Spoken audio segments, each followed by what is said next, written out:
কালকে একজন আমাদের বাড়িতে এসেছিল গাছ নিতে, তো আমার কাছ থেকে অনেকগুলোই গাছ নিয়ে গেল সে। তো গাছগুলো পেয়ে কিন্তু খুবই খুশি। আর কোন গাছটার যে কোন কি যত্ন, কোন গাছটায় কতটা জল লাগে সেটাও কিন্তু সে জানতো না। তো আমার কাছ থেকে সেগুলো জেনে সে কিন্তু খুবই উপকৃত হয়েছে। আমি বুঝতে পারলাম তার কথা শুনে।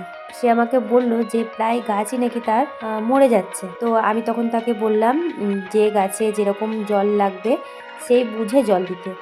জল দিলেই হয়ে যায় না, বুঝে নিতে হয় কোন গাছে কতটা জল লাগবে, সেইভাবে জল দিতে। পরিমাণের থেকে বেশি যদি গাছে জল দেওয়া হয় তাহলে তো গাছ মরেই যাবে। তো সেই কথাটা শুনে সে বলল, ঠিক আছে, এবার থেকে আমি আর গাছে বেশি জল দেবো না।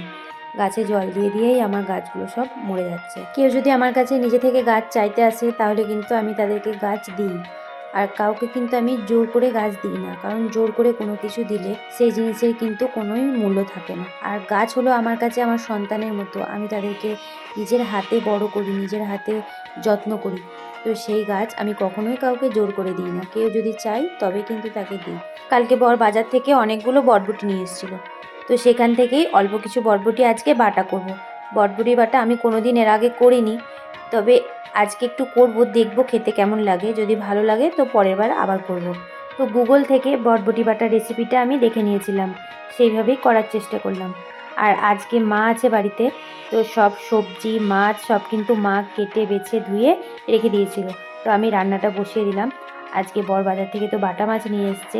বাটা মাছ আলু আর পটল দিয়ে সেদিনের মতো পাতলা করে ঝোল রান্না করব। এই গরমে কিন্তু পাতলা ঝোলটা খেতে ভালোই লাগে। সকাল সকাল তো আমি রান্না সেরে নিয়েছিলাম, তারপরে মা কিন্তু মুড়ি ভাজা বসিয়েছিল।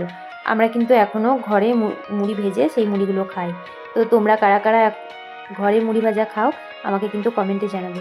আর আজকের ভিডিওটা এইটুকুই থাক, আবার দেখা হচ্ছে অন্য ভিডিওতে অন্য গল্প নিয়ে। ততক্ষণ তোমরা সবাই খুব ভালো থেকো।